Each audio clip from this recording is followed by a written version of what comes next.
Hello and welcome to the Postage Stamp, where we travel the world while staying in a corner.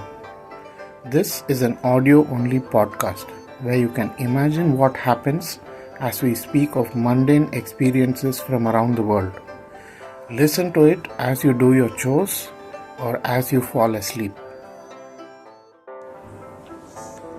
It is an August morning and I am driving from Sivakasi in the south of Tamil Nadu to Keeladi, or Keeladi as it is popularly known, a tiny village near the city of Madurai. It is about a 2-hour drive and I reached Keeladi by about 10:30 am. Keeladi was a sleepy village that not many people other than the locals would have paid attention to until a few years ago, when a chance discovery by a lorry driver in a coconut grove revealed some ancient artifacts that led to a huge archaeological discovery and a huge project by the Archaeological Survey of India. Artifacts found at Keeladi were dated to around the 6th century BCE, aged anywhere between 1500 to 2000 years old. This put it around the same time as the Indus Valley civilization, so far believed to be the oldest civilization found in India. The huge interest aroused in the scientific community led to the discovery of an advanced civilization with irrigation, food preservation methods, and leisure as part of their daily life. The site has not been without controversy, as critics challenge some of the findings as well as the dating. I do not know enough to comment or have an informed opinion on the matter, and my interest is purely based on curiosity and convenience, as I happen to be driving close by and have the opportunity to spend some time at the site. A museum has recently been opened at the site, and my plan for the morning is to have a look at the museum as well as the dig site. I purchase my ticket and head inside, not expecting too much of a crowd for an archaeological museum. However, several schools in the district have chosen the same day for their school trip, and the museum is packed with children aged about 6 to 10. Their teachers shepherd them into a queue as they pass by the displays. Many of them are too young to understand the exhibits, and the crowd also means I am unable to get a closer look at some of the text that describes the exhibits. However, I manage and I get through the first hall, which describes the timeline of the events, both from a historical perspective as well as from the perspective of the findings made at the site. From this hall, I move into a courtyard where several individual buildings have separate displays in each of them. The entire museum has been built in the style of a chettinad house, with sloping roofs with terracotta tiles and colorful handmade Athangudi floor tiles. Heading out into the courtyard offers a bit more moving space, as the children are spread out across the various halls. I spent some time visiting each of the halls, which describe various aspects of daily life of the people who lived in the area 2000 years ago. There are exhibits dedicated to the food practices of the people of the time and what they ate based on where they lived, near the sea, in the hills, or in the plains. There are displays of pipes and wells made of terracotta that show that the people had an effective plumbing and irrigation system in place. Another display is dedicated to the various utensils used by the people: potsherds, water carriers, and so on.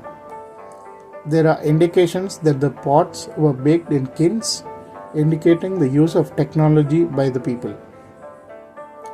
Another exhibit has bits of beads of various types: agate, soapstone, and glass, possibly used by the people as ornaments or for trade with other regions.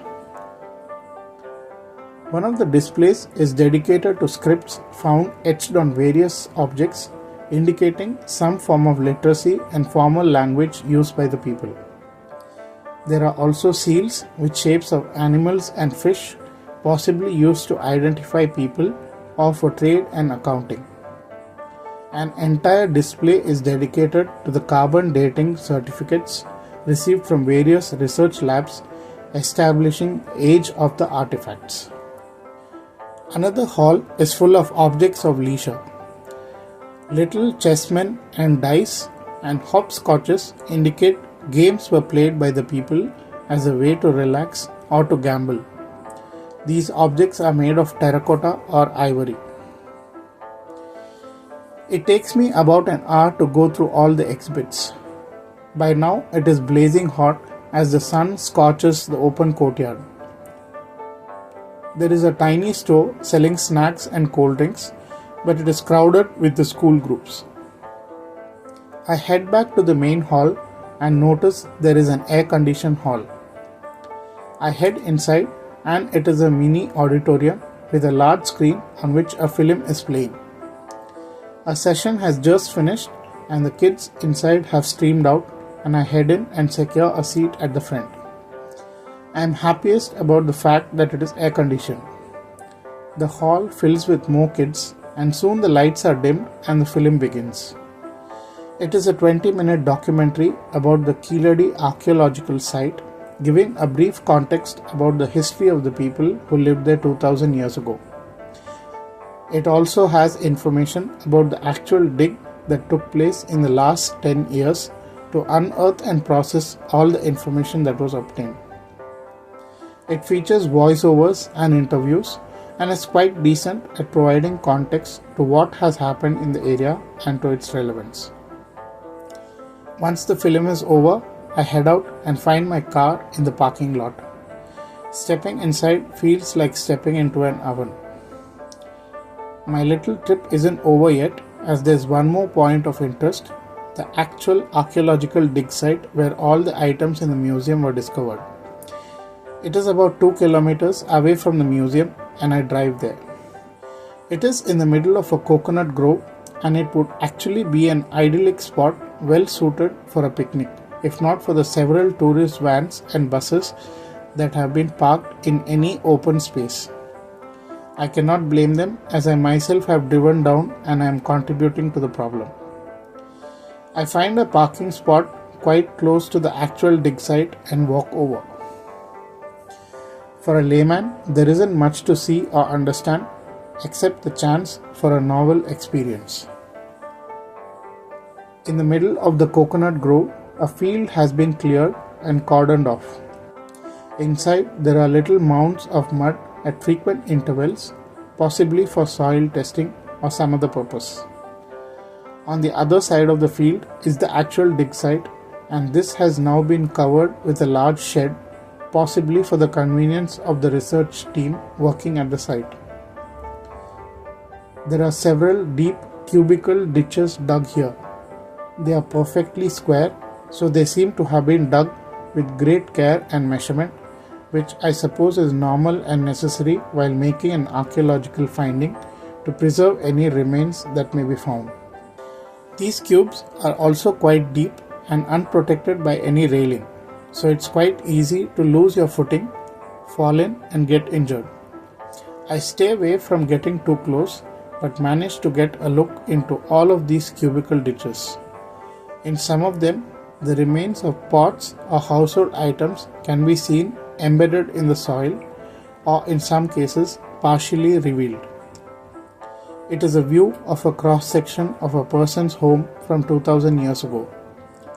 There are probably a lot of interesting things a trained eye could observe, but without having had the opportunity of such an education, I am limited to a cursory glance at the sites, taking in only what is visibly obvious. Having had my curiosity satiated, I head to the parking lot, thinking of spots where I can go for lunch.